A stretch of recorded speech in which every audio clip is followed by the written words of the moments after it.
performance of state-owned enterprises has been very poor in recent years. It is understood there's lack of transparency and accountability, and many are alleged to be in breach of their statutory obligations. Hi, I'm Festus Maigenup. Welcome to this edition of Business PNG. The Minister for State Enterprises and Public Investments, Ben Micah, has indicated there are major reforms underway that's intended to beef up performance of state-owned enterprises, a process in which the business sector will play a major role and will also be a major beneficiary. We spoke to the Minister recently to give us an overview of his plans. Welcome to the show, Mr. Micah. It's nice to have you here. Thank you, Anya. Now, can you tell us what the plans are for your ministry for the short term? I have done three immediate things. Firstly, I've directed IPBC to provide me a report on the performance of the state-owned enterprises. And secondly, I have requested the IPBC to organize a team of local and overseas advisors, people that have been involved with the state enterprises and the privatization, corporatization program of the Marauta government, to help us to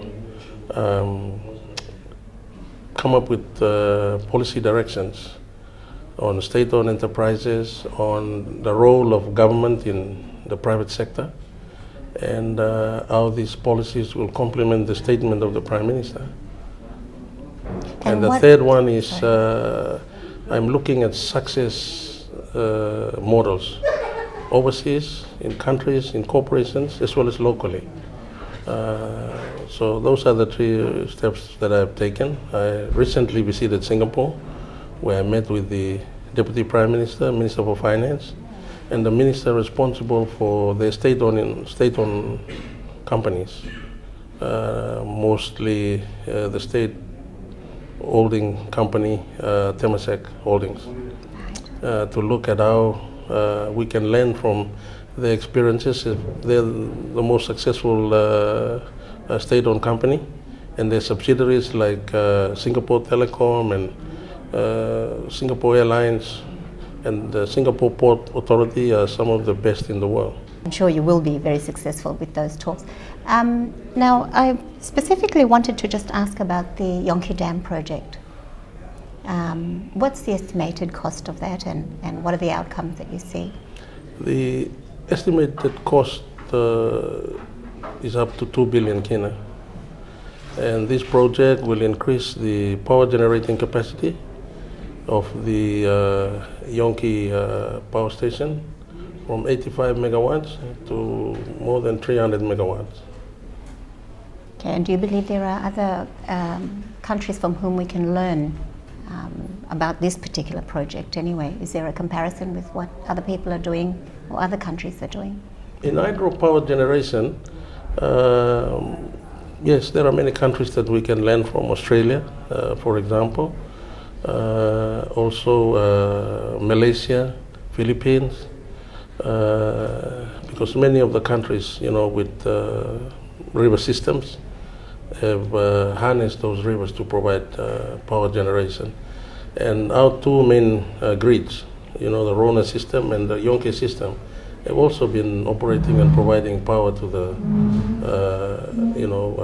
southern region and the Momassian Islands region for more than 30 years now. And all we need to do is to increase the power generating capacity of these two power systems. Okay. Now I'm also going to ask you about the Purari Hydro scheme. I understand most of that energy will be used offshore. Is that what's the benefit for this country or that particular community? 3,000 megawatt of power is a lot of power, and therefore there will be enough capacity to provide local requirements, domestic requirements, as well as exporting power to Australia. So yes, it will not be having any problem whatsoever in affecting the existing power supply to existing demands, which this Purari project's capacity is way, way beyond the demands of energy domestically for the next 20 to 30 years. What do you see the long-term benefits? Export earnings from Australia and encouraging downstream processing into the country. For example, there is a proposal to build a port in Daro by PNG Sustainable and Australian companies that will establish a smelter for aluminium. So this kind of industries cannot be established without the provision of reliable and sustainable source of energy.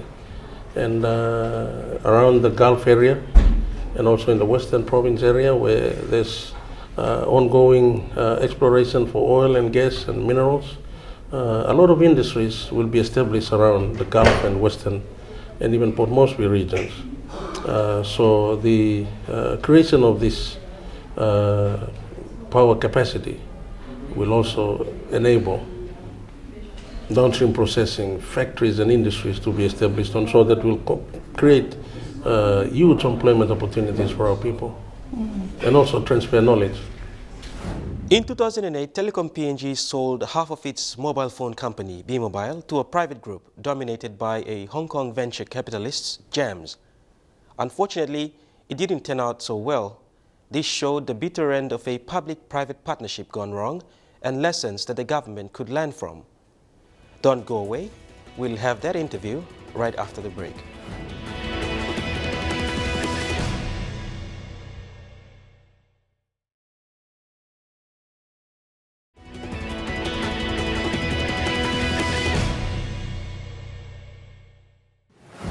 With all the downsides in the performance of SOEs, the O'Neill Dion government plans to fully utilize the public-private partnership approach as a tool to beef up performance of state entities. Now, we've been hearing about private-public partnership for the last 12 months. What is your ministry going to do differently this time to achieve your desired outcomes? It has become apparent that government is a government, and government-owned companies or entities do not have the manpower capacity. They even lack the financial capacity to fully implement the requirements of the government in providing services. For example, from PNG Power, supply of electricity. It is doing a very poor job supplying electricity to the urban centers, let alone the demand by the rural communities for power. That's one example.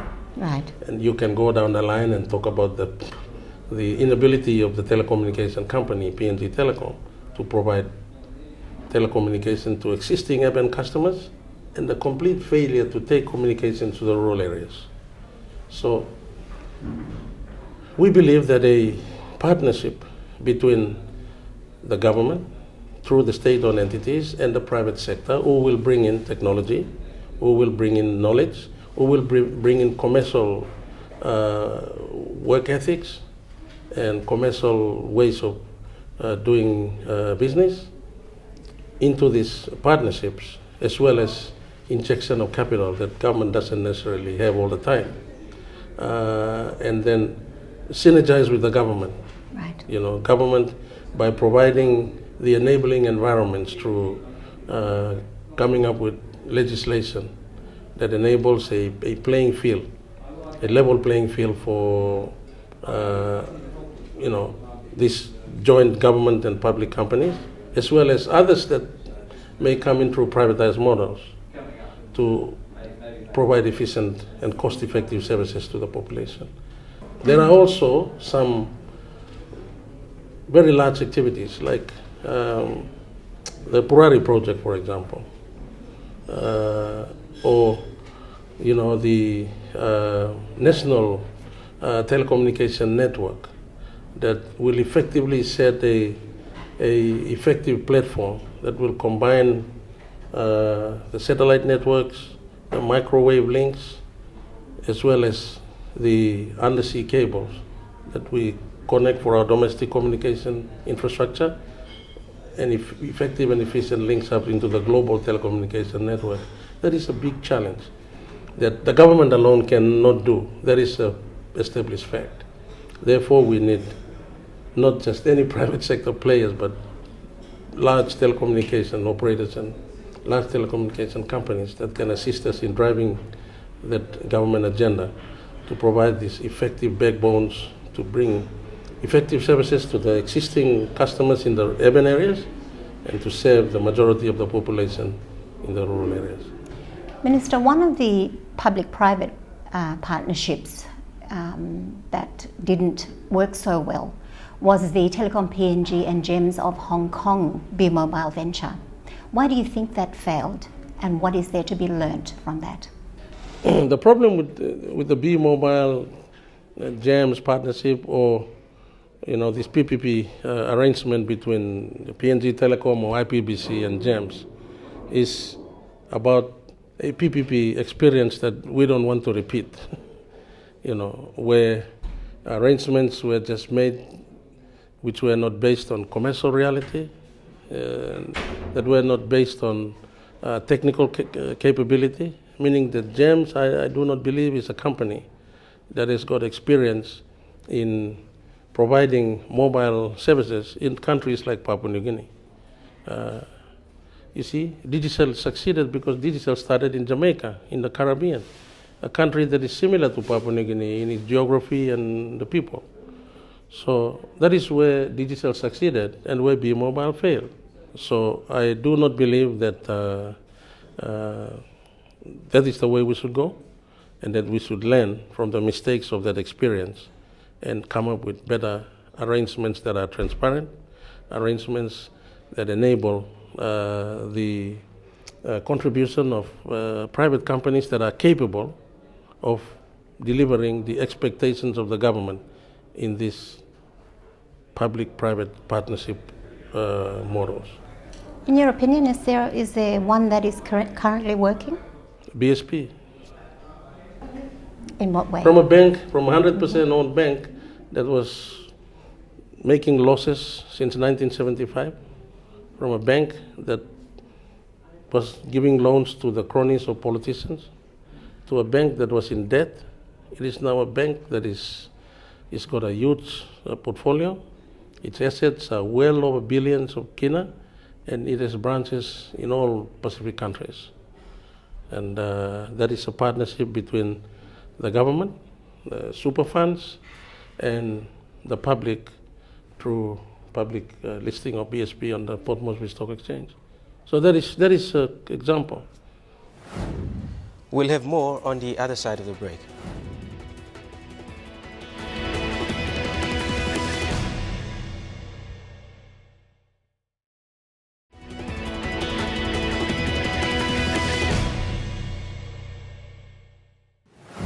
The government is open to business ventures and plans to increase trade roles of foreign missions. Minister, what's your message to new and returning investors who want to maybe invest in state-owned enterprises? What are the avenues they should follow? Firstly, I'd like to say that against the prophecy of the doomsayers that Papua New Guinea is a land of the unexpected, and that Papua New Guinea is full of crime, and Papua New Guinea is full of political turmoil, I want to say that our 37 years going of undisrupted rule of parliamentary democracy, and now we have been able to keep together as a country of 800 different tribes and language groups living in very remote and difficult geographical locations. We have managed to stay together as a country. We have managed to forge relationship that links our traditional lifestyle into the modern world. And we have also proven through the confidence of some of the largest resource companies in the mining sector. If you are interested in state enterprise, you can come straight to my ministry or the IPBC. If you are looking to go into an area in the forestry sector, Forest Ministry or the fisheries sector, the fisheries ministry. Or if you are new and don't know where to go, the Investment Promotion Authority, I think, is mostly the place that promotes investment. What we are also looking at doing is to increase the trade roles of our foreign missions to ensure that we have staff in the foreign embassies who will be not doing just consular work, but also be involved in promoting trade and promoting investment opportunities. So we are working, the Minister for Foreign Affairs and the Minister for Trade have been tasked by the Prime Minister to work on a streamlined approach to foreign affairs and trade in overseas countries. So as we go along, it will become more clearer for us to handle those investment interests in the countries of the potential investors. We will do only one thing. We are going to draw a line or write down like this, and we separate the government into two different parts. One is policy and regulation and service delivery on this side. The other would be business.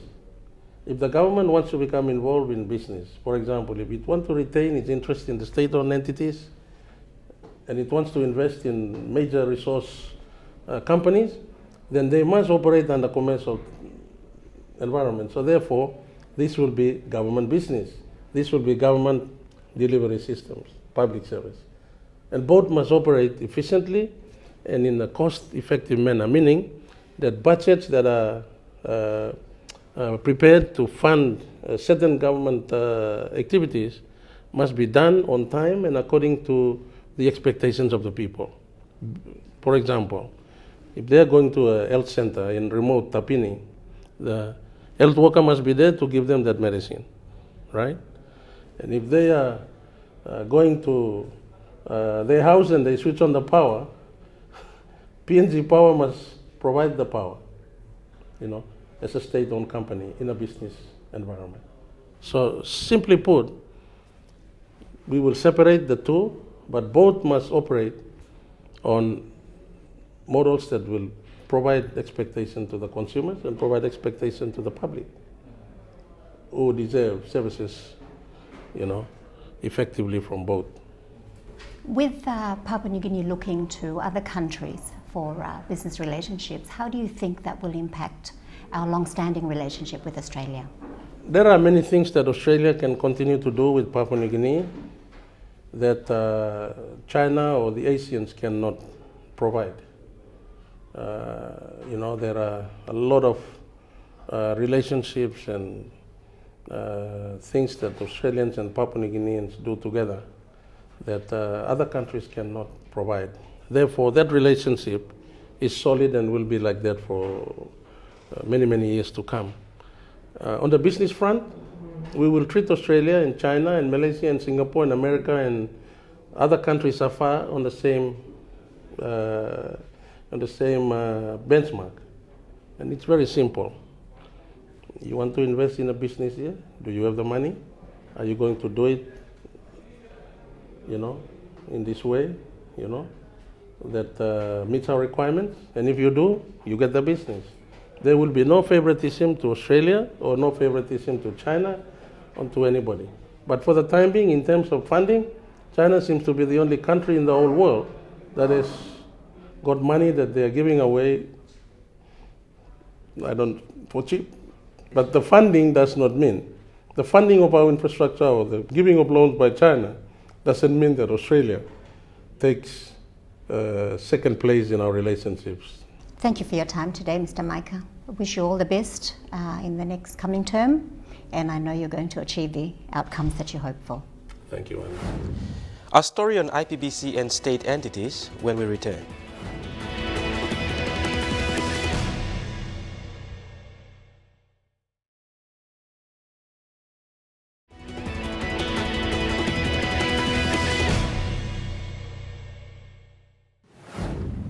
Welcome back to Business PNG.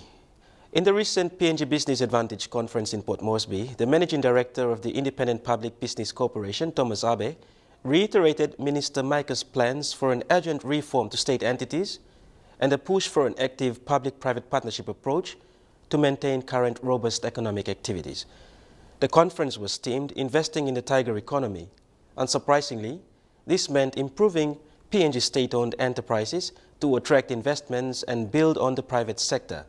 IPBC has become more involved with the private sector in the past 12 months and plans to build on that relationship. The PNG Business Advantage Conference brought together both existing and potential international investors, the motive being to showcase specific areas of business and to provide a forum where local and international decision makers could meet and discuss. Speaking at the conference, IPBC's Managing Director Thomas Abe said in the past 12 months the corporation has embarked on a very significant program of infrastructure development that's designed to remedy the worst of the nation's immediate shortcomings. But poor infrastructure imposes immense cost and time burdens on us all and ultimately strangles social and economic development. Major projects include expansion of the Lay Port with a 70 million kina tidal basin, bed and container terminal, Yongkik Dam project designed to eliminate the constant widespread power blackouts experienced in the industrial capital Lay and Madang. Phase 1 will see the refurbishment and upgrade of Ramu 1 power station by PNG Power at a cost of about 58 million kina to retain the full operational capacity, which is expected late this year. A second phase, estimated to cost about 55 million kina, will be required to complete the refurbishment exercise. The second project is the Totu Dam mini power station, designed to generate 18 megawatts of electricity from water flowing down to the dam spillway that would otherwise not be harnessed. Construction began in 2009 but was suspended due to problems with contractors. PNG Power has now resumed construction work and expects the plant to be commissioned by mid-next year. The third project is the construction of the new powerhouse, Ramu 2, which would generate an additional 120 to 180 megawatts, bringing the total power generated at Yongkik from 45 megawatts to 180 to 240 megawatts. Abe pointed out clearly that neither PNG Power nor the state has the capital or the borrowing capacity to fund and build Ramu 2, which has a preliminary costs estimate of 2 billion kina. IPBC is currently seeking private sector partners for the Ramu 2 project, for which a 45 million kina feasibility study is now underway. IPBC is also sponsoring a plan to rehabilitate and upgrade the Port Moresby power supply through a similar public-private partnership model. However, negotiations have been put on hold. Major projects in the capital city include Port Moresby's sewage system upgrade project, a joint venture between IPBC and Japan International Cooperation Agency, Japan Bank for International Cooperation, and Idaranu, that's estimated to cost about 285 million kina. Other proposals being investigated by IPBC include the Purari Hydro Scheme and smaller gas-fired generators at Stanley in the Western Province and Southeast Mananda in the Southern Highlands. All three proposals could transform the economics of the nation and the southern region especially, and lead to a big improvement in people's quality of life, to the creation of new opportunities for jobs and business, and from a significant rural electrification component. The Purari project is estimated to be worth about 25 billion kina and would be the biggest power project in the Oceania region and for Papua New Guinea as well. Preliminary studies show that the project could generate up to 2,500 megawatts of electricity, almost 4 times the nation's entire present generation capacity. Its huge output could feed into Port Moresby and Highlands grids and allow for the development of new industries, particularly in the southern region, as well as the export of electricity to Australia. These are some of the major projects highlighted. Meanwhile, Abe said IPBC, through the directions of the government, will ensure that all state-owned entities undergo reform to boost their performance while promoting an active public-private partnership approach to development. He mentioned during the launch of the Asian Development Bank's independent survey into the performance of SOEs in Papua New Guinea. The report confirms IPBC's admittance to poor performance of state-owned enterprises. Despite having generated profits, this has come at a high cost to the government in terms of financial transfers and detriment to the rural population in terms of accessing basic services. The report assesses the impact of SOEs on the country's economy as well as 5 Pacific nations. The report suggests further changes to IPBC, finalize dividend policies and promote increased private sector participation in SOEs through partial privatization and public-private partnerships. And that has been our edition of Business PNG. You can watch our programs online at www.mtv.com.pg and go to our Business PNG page. Comments or suggestions can also be sent to the address now shown on your screen. Until next Tuesday, I'm Festus Maiganap. Bye for now.